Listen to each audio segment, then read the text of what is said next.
Hello everyone, welcome back to my channel. I hope आप सभी बहुत अच्छे होंगे। तो चलिए बिना टाइम वेस्ट किए बढ़ते हैं आज के टॉपिक की तरफ। आज हम सीखेंगे differences between coordination compounds and double salt. तो सबसे पहले हमने यहाँ पार्टीशन बना लिया, एक तरफ कर लिया हमने डबल सॉल्ट्स और एक तरफ कोऑर्डिनेशन कंपाउंड्स। तो देखना स्टार्ट करते हैं।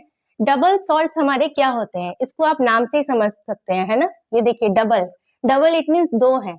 जब कोई भी दो सिंपल सॉल्ट का मिक्सचर हमें मिलता है, वो भी इक्विमोलर प्रोपोर्शन में, तब जाके हमारा क्या बनता है, डबल सॉल्ट। जब दो सिंपल सॉल्ट का हमें मिक्सचर मिलता है इक्विमोलर प्रोपोर्शन में, तब बनता है डबल सॉल्ट। डबल सॉल्ट के बहुत सारे एग्जांपल्स आप लोगों ने ऑलरेडी देखे होंगे। सबसे फेमस जो है, जैसे कि है आपका मोहस सॉल्ट। ये आपने लैब वगैरह में देखा होगा एक्सपेरिमेंट्स में। मोहस सॉल्ट क्या होता है, ये आपका ये होता है FeSO4 इंटू NH4 का whole twice SO4 into 6H2O। FeSO4 dot NH4 का whole twice SO4 dot 6H2O। ये होता है आपका मोहस सॉल्ट। ठीक है, एक और एग्जांपल देखते हैं डबल सॉल्ट का, पोटाश एलम। पोटाश एलम आप सबको पता होगा, फिटकिरी जिसे हम बोलते हैं नॉर्मल लैंग्वेज में। इसका क्या होता है फॉर्मूला, K2SO4 इंटू Al2SO4 का होल थ्राइस इंटू 24H2O। ये होता है हमारा पोटाश एलम। एक और जो डबल सॉल्ट बहुत फेमस है उसका क्या नाम होता है, कार्नालाइट।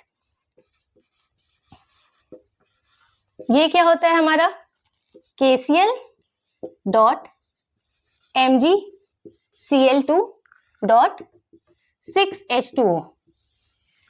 अब जितने भी डबल सॉल्ट्स होते हैं आपके, ये केवल सॉलिड स्टेट में पाए जाते हैं। डबल सॉल्ट जो है ये सिर्फ एग्जिस्ट करते हैं सॉलिड स्टेट में। तो ये एक डिफरेंस है इसका कि डबल सॉल्ट क्या होते हैं हमारे सिर्फ सॉलिड स्टेट में मिलते हैं। ठीक है, एक्वस सॉल्यूशन में अगर आप डबल सॉल्ट को डालते हो तो वो क्या होता है, वो डिसोसिएट हो जाता है अपने आयंस में। इट मींस वो ब्रेक हो जाता है आयंस में। एग्जाम्पल के लिए अगर हम ये कार्नालाइट को देखें तो इसका फॉर्मूला क्या है, KCl dot MgCl2 dot 6H2O। अगर ये हमने कार्नालाइट ले लिया KCl dot MgCl2 dot 6H2O, इसको अगर हमने एक्वस सॉल्यूशन के अंदर डाला, एक्वस सॉल्यूशन इट मींस क्या है, वाटर। एक्वस सॉल्यूशन हम किसको बोलते हैं, एक्वस सॉल्यूशन वाटर। ठीक है, अगर हमने वाटर के अंदर डाल दिया कार्नालाइट को तो क्या होगा, ये अपनी आयंस में ब्रेक हो जाएगा। कैसे ब्रेक होएगा, ये है ना आपका पोटेशियम K, तो ये बन जाएगा K प्लस, देन प्लस ये क्या है क्लोरीन, ये बन जाएगा आयंस में Cl माइनस, देन प्लस हमारा क्या हो जाएगा Mg। इस पर कितना चार्ज होता है, +2 plus 2Cl minus, then plus 6H2O। Carnallite को जब हमने एक्वस सॉल्यूशन के अंदर डाला तो ये डिसोसिएट हो गया अपने आयंस में और ये बना दिया K plus plus Cl minus plus Mg पे +2 charge, then 2Cl minus plus 6H2O। ये क्या हुआ है, डिसोसिएट हो गया है। यहां पे मैं लिख देती हूँ, ये आपका डिसोसिएट हो रहा है,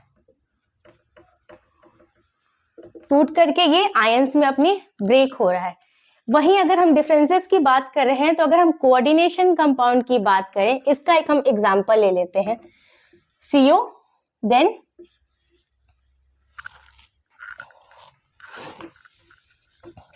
इसका एक एग्जांपल अगर हम लेते हैं CO NH3, CO NH3 का होल 6, देन Cl3। ठीक है, ये अगर आपका हम एक एग्जांपल लेते हैं कोऑर्डिनेशन कंपाउंड का, अगर इसको हम एक्वस सॉल्यूशन के अंदर डालते, H2O के अंदर हम इसको डालते कोऑर्डिनेशन कंपाउंड को, तो क्या होता, ये आपका एज इट इज रह जाता। ये जो आपका एक आपको ब्रैकेट के अंदर जो पूरा दिख रहा है कंपाउंड CO NH3 का होल 6, ये जो आपको अमोनिया दिख रहा है प्लस आपको कोबाल्ट दिख रहा है, ये ब्रेक नहीं होता आयन के अंदर, ये एज इट इज रह जाता है ऐसे ही। CO NH3 का होल 6 ये ऐसे ही रह जाता और ये आपका चेंज होता क्या, 3Cl-। यहाँ पर ये जो है इसके अंदर कोई चेंजेस नहीं आएंगे कोऑर्डिनेशन कंपाउंड के अंदर। ये वाटर के अंदर डालने के बाद भी एज इट इज एक कॉम्प्लेक्स बनकर ही ऐसे ही पड़ा रहेगा ये एक, ठीक है, एक कॉम्प्लेक्स कंपाउंड ये ऐसे ही पड़ा रहेगा। चेंजेस कहाँ पे आएंगे, जो भी आपका ब्रैकेट के बाहर है, जैसे यहाँ पर क्लोरीन है, ठीक है, इसके अलावा अगर यहाँ सल्फेट होता, नाइट्रेट होता, कोई भी होता, यहाँ पर कोई सा भी एलिमेंट होता, चेंजेस सिर्फ यहाँ पर आते। जो भी चीज आपके ब्रैकेट के अंदर लिखी हुई है इसके अंदर कोई भी चेंजेस नहीं आते हैं कोऑर्डिनेशन कंपाउंड के केस में, वो एज इट इज रहता है, और जो ब्रैकेट के बाहर होता है उसमें चेंजेस आते हैं, ठीक है। तो ये एक डिफरेंस है कि डबल सॉल्ट जो है ये क्या होता है, अपने आयंस में टूट जाता है, और ये जबकि एज इट इज, ये ब्रैकेट के अंदर वाला पार्ट इसमें एज इट इज रहता है। अब ये तो एक डिफरेंस हो गया कि ये सिर्फ आपको सॉलिड स्टेट में मिल रहा है, ठीक है। कोऑर्डिनेशन कंपाउंड में क्या डिफरेंस हो गया कि ये सॉलिड स्टेट में भी एग्जिस्ट करेंगे, प्लस ये एक्वस सॉल्यूशन में भी एग्जिस्ट करेंगे, ठीक है, दोनों में एग्जिस्ट करेंगे। They exist both in solid state and in aqueous solution.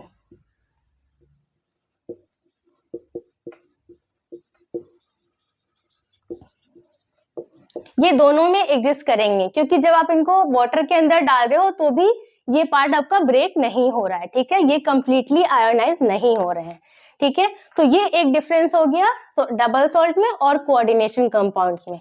और क्या डिफरेंस इसके अंदर हम बता सकते हैं, तो जो आपका डबल सॉल्ट है इसकी जो प्रॉपर्टीज होती हैं वो एज इट इज होती हैं, जो कि उनके कंस्टिट्यूएंट एलिमेंट्स होते हैं। जैसे डबल सॉल्ट मैंने आपको अभी बताया, ये क्या होते हैं, मिक्सचर होते हैं दो सिंपल सॉल्ट के इक्विमोलर प्रोपोर्शन में। तो जो दो आपके सिंपल सॉल्ट हैं उनकी जो प्रॉपर्टीज थी वही प्रॉपर्टीज जो है एज इट इज रहेंगी जब वो डबल सॉल्ट में कन्वर्ट हो जाएंगे, प्रॉपर्टीज उनकी चेंज नहीं होगी, ठीक है। मैं यहाँ से रफ कर रही हूँ, एक और यहाँ पर हम यहाँ पे डिफरेंस देख लेते हैं इसका। Properties are same, double salt में क्या हो रहा है, प्रॉपर्टीज हमारी सेम रह रही है।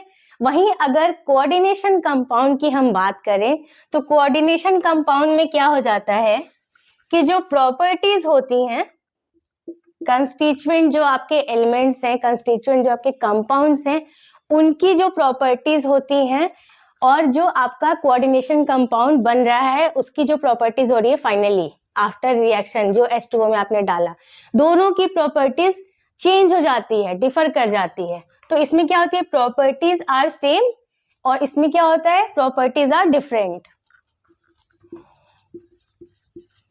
प्रॉपर्टीज आर डिफरेंट, ठीक है। डबल सॉल्ट में प्रॉपर्टीज हमारी सेम रह रही हैं, जो कंस्टिट्यूएंट कंपाउंड की प्रॉपर्टीज है एज इट इज वही रह रही हैं, जबकि इसमें जो कंस्टिट्यूएंट कंपाउंड की प्रॉपर्टीज हैं वो चेंज हो जा रही है, ठीक है। नेक्स्ट हम इसके एक और डिफरेंस को देख लेते हैं। जो हमारा डबल सॉल्ट है ये जो है आइसोमेरिज्म को शो नहीं करता है, they do not show isomerism. और जो हमारा कोऑर्डिनेशन कंपाउंड है ये आइसोमेरिज्म को शो करता है, दे डू शो आइसोमेरिज्म।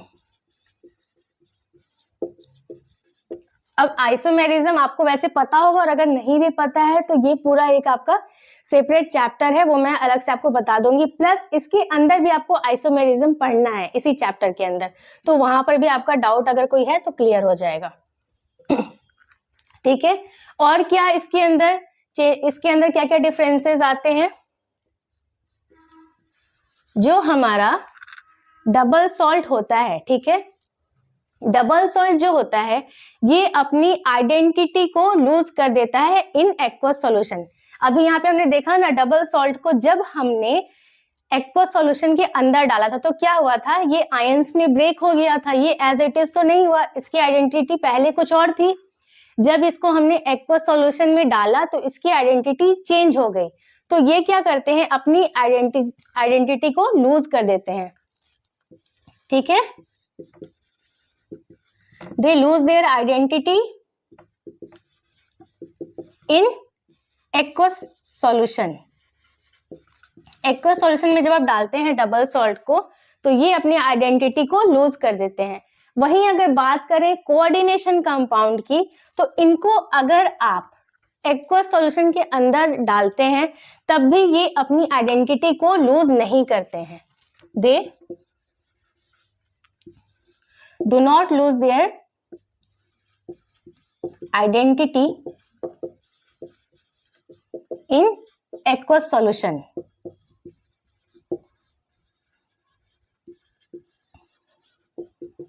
ठीक है, काफी सारे डिफरेंसेस हमने देख लिए हैं।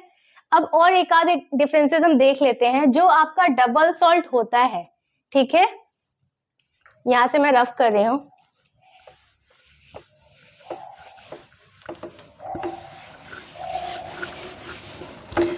जो आपका डबल सॉल्ट होता है, इसमें वाटर ऑफ क्रिस्टलाइजेशन हमेशा प्रेजेंट होता है, ठीक है। Water of crystallisation must be present. इसमें हमेशा ही आपको वाटर ऑफ क्रिस्टलाइजेशन प्रेजेंट रहेगा। वहीं अगर हम कोऑर्डिनेशन कंपाउंड की बात करें तो इसमें वाटर ऑफ क्रिस्टलाइजेशन प्रेजेंट रह भी सकता है और नहीं भी रह सकता है, दोनों ही सिचुएशन होती है। वाटर ऑफ क्रिस्टलाइजेशन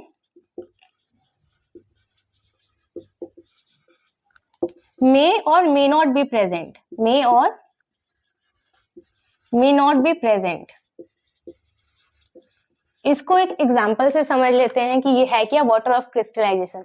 जैसे हम मोहर सॉल्ट का ही एग्जांपल लेते हैं। ये है क्या मोहर सॉल्ट, FeSO4, देन क्या है हमारा इनटू NH4 का whole twice SO4 into 6H2O। ये हमारा मोहर सॉल्ट है। तो मोहर सॉल्ट में ये जो 6H2O है, ये क्या है, ये है हमारा water of crystallisation.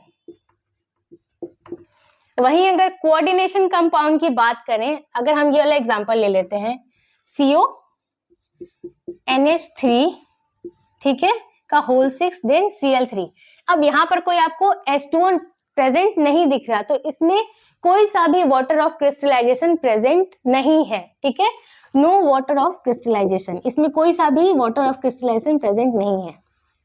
No water of crystallisation. वहीं अगर हम एक और एग्जांपल ले लें, ठीक है, एक तो हमने देख लिया इसमें प्रेजेंट नहीं है वाटर ऑफ क्रिस्टलाइजेशन। एक और एग्जांपल अगर हम ले लेते हैं, सपोज कीजिए हमने ले लिया COCl2 इनका whole twice then Cl into H2O, ठीक है। अब इस एग्जाम्पल में यहाँ पर जो H2O प्रेजेंट हमें दिख रहा है, ठीक है, ये वाला H2O क्या है, ये है हमारा वाटर ऑफ क्रिस्टलाइजेशन। तो यहाँ पर दोनों ही एग्जाम्पल में आपको दिख रहा होगा कि ये भी हमारा एक कोऑर्डिनेशन कंपाउंड ही है, बट इसके अंदर वाटर ऑफ क्रिस्टलाइजेशन फॉर्म नहीं हो रहा है और इसके अंदर वाटर ऑफ क्रिस्टलाइजेशन प्रेजेंट है। तो ये कुछ डिफरेंसेस हो गए डबल सॉल्ट में और हमारे कोऑर्डिनेशन कंपाउंड्स के बीच में। 5-6 डिफरेंसेस बहुत हैं आपको एग्जाम में लिखने के लिए, और इसी को आप अच्छे से एक्सप्लेन कर दीजिएगा, पॉइंट वाइज लिख दीजिएगा, एग्जांपल्स दे दीजिएगा, आपका इनफ है एक क्वेश्चन के लिए ये, ठीक है। आई होप आज का वीडियो आपको पसंद आया होगा। इस वीडियो से रिलेटेड अगर कोई डाउट है तो प्लीज आप मुझे कॉमेंट सेक्शन में पूछ लीजिएगा।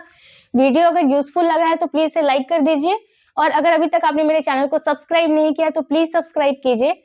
मैं मिलती हूँ आपसे नेक्स्ट वीडियो में, तब तक के लिए take care and bye bye.